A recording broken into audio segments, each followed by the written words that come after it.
உலகத் தமிழ் ரசிகர்கள் அத்தனை பேருக்கும் என்னுடைய பணிவான வணக்கம். நான் செந்தில்குமார். இந்த பதில் நான் பார்க்க போகிறது நம்முடைய மரியாதைக்குரிய தமிழக பாஜகவின் தலைவராக இருக்கக்கூடிய நயினார் நாகேந்திரன் அவர்கள் அவரை ராஜினாமா செய்ய சொல்லி அமித்ஷா அவர்கள் உத்தரவு போட்டிருக்காங்க.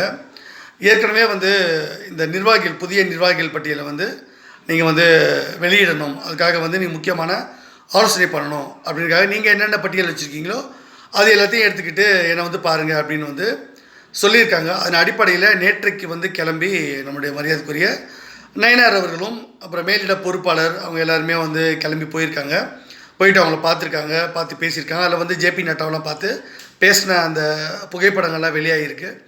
அதில் முக்கியமாக என்ன அட்வைஸ் கொடுத்துருக்காங்கன்னா, அதிமுகவோட உங்களுக்கு இணக்கமாக தான் இருக்க சொன்னோம், ஆனால் உங்களை அடிமையாக இருக்க சொல்லலை. நீங்கள் தப்பாக புரிஞ்சுக்கிட்டு நயினார் அவர்கள் தப்பு பண்ணிட்டீங்க. ஸோ அதனால் கட்சியில் மிகப்பெரிய அதிருப்தி, கட்சியே ரெண்டாக உடையிற மாதிரி ஆயிடுச்சு. உங்களுக்கும் முன்னாள் மாநில தலைவராக இருந்த அண்ணாமலை அவர்களுக்கும் பிரச்சனை வந்துருச்சு. அதனால் கட்சி ரெண்டு பட்டு போச்சு. ஸோ இதனால் அண்ணாமலைக்கும் தலைவர் பதவி கொடுக்க முடியாது, நீங்களும் தலைவராக நீடிக்க வேண்டாம் அப்படின்ற முடிவை அமித்ஷா அவர்கள் எடுத்துட்டாங்க. மோடி அவர்கள் சொல்லி, அதாவது மோடி அவர்களுக்கு நான் கடிதம் எழுதியிருந்தேன், இந்த மாதிரி அண்ணாமலை அவர்களை நீங்கள் தலைவராக்க வேண்டாம், அதை பெண்டிங்கில் போட்டுருங்க. அதே மாதிரி அவர் எந்த நிகழ்ச்சியிலையும் இனிமேல் கலந்துக்கக்கூடாது பிஜேபியில் அப்படின்னு சொல்லியிருந்தேன்.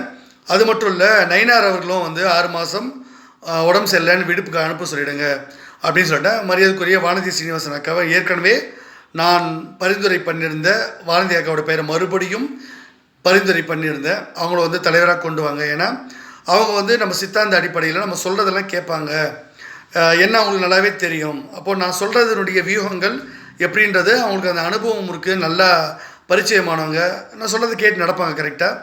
என்னுடைய ஆலோசனைகளை கேட்டு நடக்கணும் அப்படின்னு நான் ஒரு வரியும் அதில் எழுதியிருப்பேன் தெளிவாக. ஸோ ஒரு சிறப்பு அரசியல் ஆலோசகராக நான் என்ன ஆலோசனைகள் கொடுக்குறேனோ அதை ஏற்று வானதி சீனிவாசன் அவர்கள் செயல்படணும் அப்படின்றத நான் குறிப்பிட்டிருப்பேன். அதன் அடிப்படையில் தான் இப்போது மேலிருந்து கூப்பிட்டு நயினார் அவர்கள் இந்த விஷயங்களை சொல்லியிருக்காங்க. ஸோ இதன் மூலமாக என்ன நீங்கள் தெரிஞ்சுக்கணும் அப்படின்னாக்கா, அண்ணாமலைக்கு எந்த பொறுப்பும் தரமாட்டாங்க. குருமூர்த்தி அவர்கள் பொய் சொல்கிறாரு. அவர் ஏற்கனவே இந்த ரவீந்திரன் துரைசாமி ஒரு விஷயம் சொன்னார்ல, தினமலர் பத்திரிகையில் அண்ணாமலைக்கு கடிதம் எழுதினதாக. அந்த விஷயத்துக்கு குருமூர்த்தி அவர் மரியாதைக்குரிய குருமூர்த்தி அண்ணா அவர்கள் மறுத்துட்டார், எனக்கு சம்மந்தம் இல்லைன்னு. ஆனால் திடீர்னு அண்ணாமலைக்கு புதிய பொறுப்பு கொடுப்பாங்கன்னு சொல்கிறது அப்போ ஒருவேளை அவர் சும்மா ஒரு பேச்சுக்கு சொல்கிறார், அவ்வளோதான் தெரிஞ்சு. இல்லைனா என்கிட்ட நேரடியாக பேசியிருப்பார். அவங்க பிஏவும் எனக்கு மெயில் பண்ணியிருப்பாங்க, இல்லைனா சொல்லியிருப்பாங்க, என்னுடைய பிஏ கிட்ட சொல்லியிருப்பாங்க. அதனால் இந்த விஷயம் குருமூர்த்தி அண்ணா சும்மா ஒரு சப்பக்கட்டு கட்டுறாரு, எதுக்கு நமக்கு வம்பு, அதனால் அண்ணாமலைக்கு ஏதோ பதவி கொடுப்பாங்க சும்மா சொல்லிட்டு போயிடுவோம், இல்லைனா அவங்க திட்டுவானுங்க ஏதாச்சும், அண்ணாமலை ஆதரவாளர்கள் பைத்தியங்க அதுங்களுக்கு என்ன நடக்குதுன்னே தெரியாது, அதுவும் காசு கொடுத்து பேச வைக்கிற கூட்டம் அது யார் வேணால் பண்ணலாம், உண்மையான எழுச்சியில் அண்ணாமலைக்கு இல்லை. அப்படி இருந்திருந்தால் அண்ணாமலை எம்எல்ஏவாக நின்னார், தோற்று போயிட்டார் கரூர் தொகுதியில். அதுக்கப்புறம் எம்பியாக நின்னார், அதுலேயும் தோற்று போயிட்டார். ஸோ அவர் தனிப்பட்ட செல்வாக்கு இருந்தால் அவரை ஜெயிச்சிருக்கணும்ல. ஒரு புரட்சி தலைவர் எம்ஜிஆர் அவர்களோ, புரட்சி தலைவி அம்மா அவர்களோ, புரட்சி கலைஞர் விஜயகாந்த் அவர்களோ, மரியாதைக்குரிய பல்வேறு அரசியல் தலைவர்கள் எல்லாமே அவங்க நின்ன தொகுதியில் அவங்க ஜெயிச்சிருக்காங்க. நடிகர் சரத்குமார் அவர்கள் கூட அம்மாவுடைய கூட்டணியில் ஜெயிச்சிருக்காங்க. திமுக கூட்டணியில் கூட நின்று அது கட்சியில் நின்று டிஎம்கே சின்னத்தில் நின்று கூட ஜெயிச்சிருக்காங்க. அப்போது அவங்களுக்குன்னு ஒரு செல்வாக்கு இருந்தது, அதை வெற்றி பெற்று காமிச்சிருக்காங்க. நடிகர் ராமராஜன் அவர்கள் கூட ஜெயிச்சிருக்காரு.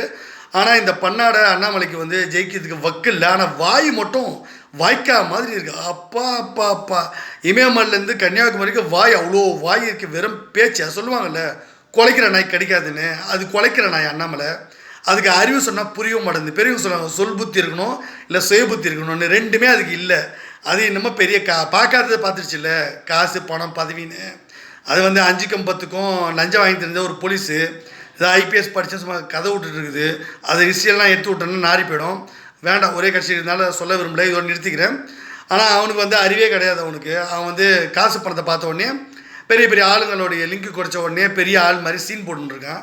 அவன் ஒரு வெத்து வெட்டி நமக்கு தெரியாத, அவன் ஒன்றுமே கிடையாது. டேயினா மூத்திர போகிற பையன் அவன்லாம் ஒரு பெரிய சீன் போட்டு சுற்றிட்டு இருக்கான். காரணம் பிஜேபின்னு ஒரு பின்னாடி இருந்துச்சு. இப்போ அவனை தூக்கி போட்டு வீட்டுக்கு அவளை வச்சுருவாங்க. கிட்டத்தட்ட 2030 வரைக்கும் அவனை வீட்டுக்கால வைக்க சொல்லி நான் சொல்லிட்டேன், லெட்டர் கொடுத்துட்டேன். உங்களுக்கு வேணும்னா வந்து நேரில் வந்து பார்த்து லெட்டர் வாங்கி பார்த்து தெரிஞ்சுக்கங்க நான் சொல்கிறது உண்மையாக போய் ரிப்போர்ட்டர்ஸ் கூட வந்து பார்த்துக்கங்க. அப்புறம் பிஜேபி தரப்பில் யாருன்னா தெரிஞ்சுக்கலாம், அண்ணாமலை தெரிஞ்சுக்கனா கூட நீங்கள் வந்து பாருங்கள், நான் லெட்டர் காட்டுறேன். இல்லை மோடிக்கிட்டே போய் கேட்டுங்க, லெட்டர் காட்டுவார் அவர், செந்தில்குமார் அனுப்பியிருக்காரு பிஎம் ஆஃபீஸ்க்கு அப்படின்ட்டு. ஸோ அதன் அடிப்படையில் தான் மோடி நடவடிக்கை எடுப்பாங்க. ஏன்னா என்னுடைய நோக்கம் கட்சியுடைய நன்மை, அவ்வளோதான். கட்சி வளர்ச்சிக்கு, கட்சியோடைய வெற்றிக்கு யார் தேவையோ அவங்களை கொண்டு வந்து நிறுத்துவோம், மற்றவங்கள தூக்கி போட்டுடுவோம்.